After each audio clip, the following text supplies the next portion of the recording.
जय हिंद दोस्तों। जैसा कि आप लोगों को पता ही होगा कि अभी कुछ दिनों पहले लद्दाख के गलवान घाटी में चीनी सैनिकों के साथ झड़प में हमारे 20 जवानों की जान चली गई। कॉमन सी बात है, जवान है तो उनका कर्तव्य बनता है, उन्हें पता होता है उन्हें कभी भी इस तरह की सिचुएशन का सामना करना पड़ सकता है। उन्होंने बड़ी बहादुरी से ऐसे सिचुएशन का सामना किया और अपना बलिदान दिया। हमारी ज़िंदगी में तो कोई फ़र्क पड़ा नहीं, जैसे कल चल रही थी वैसे आज चल रही है। लेकिन दोस्तों, उस रात मुझे काफ़ी देर तक नींद नहीं आई। मैं वहाँ की परिस्थितियों के बारे में, उन परिवारों के बारे में सोचता रहा कि कैसे कैसे कठिन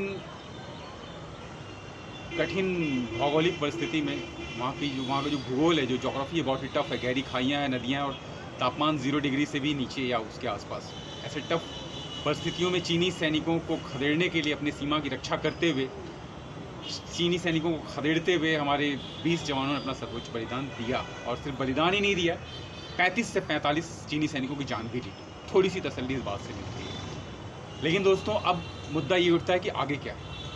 आगे गवर्नमेंट जो कर सकती है कर ही रही है, हमारी सेना जो कर सकती है टिट फॉर टैट जैसे को तैसा वाली नीति के तहत कर ही रही है। गवर्नमेंट्स के लिए हम सब जानते हैं इतना ईजी नहीं है, दोनों देशों के बीच सारे रिश्ते ख़त्म हो जाए, व्यापार ख़त्म हो जाए, बायलैटरल रिलेशन ख़त्म हो जाए, वो पॉसिबल नहीं है। लेकिन being a common man, as a citizen, हमें ये सोचना चाहिए कि ये क्या सिर्फ सरकार और सेना की जिम्मेदारी है? नहीं, वो सैनिक हमारे देश के लिए शहीद हुए हैं, तो हमारी भी जिम्मेदारी इस देश के प्रति बनती है। और दोस्तों, मैं तो ऐसा सोचता हूँ कि ये जो हमारा शरीर है, इस मिट्टी का खा के इस मिट्टी में पल के ही बढ़ा हुआ है। और हमारी संस्कृति में हम इसे धरती माँ, भारत माँ कहते हैं। तो कुछ तो कर्तव्य बनता है हमारी माँ के प्रति, हमारा इस धरती माँ के प्रति।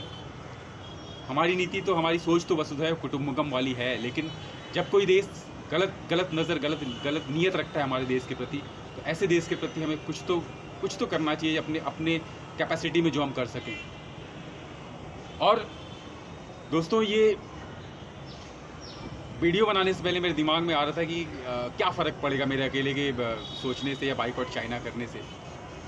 और मैं सही सोच रहा था दोस्तों, अगर हम हर इंडियन ये सोच लें कि मेरे सोचने से क्या होगा, तो वाकई कुछ नहीं होगा। लेकिन ये याद रखिए, कॉमन मैन में बड़ी ताकत होती है।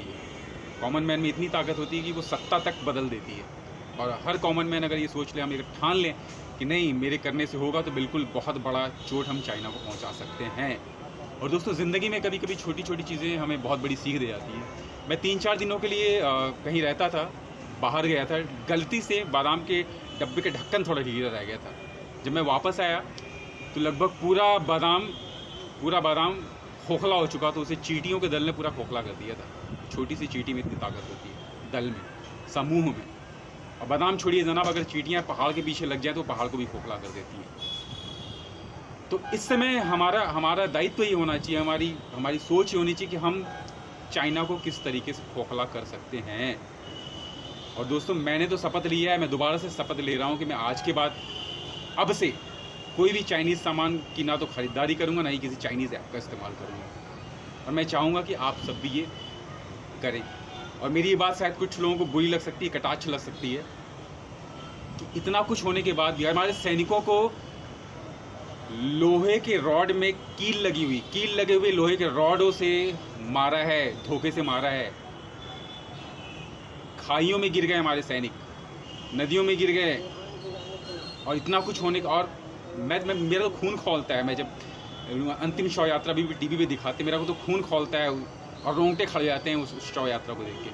और इतना कुछ होने के बाद भी कैसे कोई टिकटॉक पे वीडियो बना सकता है और उसे लाइक और शेयर कर सकता है? कैसे नमन है ऐसे लोगों के देश प्रेम को और ऐसे मजबूत हृदय को, कि इतना कुछ होने के बाद भी वो बड़े आराम से ऐसा कर ले रहे हैं। दोस्तों, मैं चाहता हूँ कि, और मैं तो शपथ ले चुका हूँ, फिर लूँगा। और ज़्यादा कुछ नहीं, एक बहुत बड़ा मैसेज, स्ट्रॉन्ग मैसेज चाइना को जाना चाहिए। मैं और मेरे जितने भी जानने वाले हैं, मैं रिक्वेस्ट करूँगा आप सब, चाहे प्ले कार्ड के माध्यम से या हर कोई एक छोटा सा वीडियो बनाइए। वीडियो में ज़्यादा कुछ नहीं, इतना ही कहिए कि मैं शपथ लेता हूँ कि मैं अब से चाइना के बने हुए किसी भी सामान की ना तो ख़रीदारी करूँगा, न ही किसी चाइनीज़ ऐप का इस्तेमाल करूँगा। मेरा ये फ़ोन तो चाइनीज़ नहीं है, हालाँकि फ़ोन की दुनिया में चाइना का बहुत बड़ा दबदबा है। बहुत लोगों के पास मेड इन चाइना फ़ोन होगा, और ये प्रैक्टिकल है भी नहीं कि हम वो फ़ोन फेंक दें, क्योंकि उसमें हमारी गाड़ी कमाई का पैसा लगा हुआ है। लेकिन अब वो है तो उसे इस्तेमाल करना ही है। लेकिन अब से इसके बाद know made in China, know made in China दोस्तों। और यकीन मानिए बहुत ही स्ट्रॉन्ग मैसेज जाएगा चाइना को, अगर हर भारतीय ये दिल से ठान ले। सोशल मीडिया के में आजकल बहुत बड़ी ताकत है, और जितने लोग भी सोशल मीडिया यूज़ करते हैं सबके फ्रेंड लिस्ट में 100, 150, 200, 400 लोग होते हैं। बिल्कुल ये मत सोचिए कि मेरे सोचने से क्या होगा, मेरे करने से क्या होगा, बिल्कुल फ़र्क पड़ेगा। मैंने बहुत पहले दीवार पे एक छोटा सा कोटेशन किसी धर्म का लिखा हुआ था, हम बदलेंगे युग बदलेगा। दोस्तों ये बात बिल्कुल सत्य है, हम बदलेंगे तो युग बदलेगा।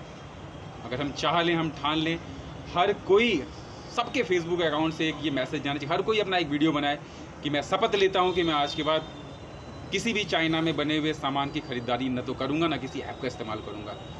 अभी जो चीज़ है मेड इन चाइना हम यूज़ कर रहे हैं, ठीक है, इसको करने के बाद हम अब जो भी चीज़ खरीदेंगे, किसी भी दुकानदार के पास जाएंगे, हम सबसे पहले ये पूछेंगे भैया मेड इन चाइना तो नहीं है। चाहे हम ईयरफोन खरीदें, चाहे हम फ़ोन खरीदें, चाहे हम चार्जर खरीदें, चाहे खिलौने खरीदें, कुछ भी खरीदें आजकल, ठीक है, चाहे फ़ोन की दुनिया में दबदबा है, बट अब नोकिया जो कि बहुत बड़ा ब्रांड था, वो भी फ़ोन की दुनिया में बड़े अच्छे फ़ोन लेके आया है। सैमसंग आया, और हम खोजेंगे तो बहुत सारी ऐसी कंपनियाँ हैं जो मेड इन चाइना नहीं होंगी।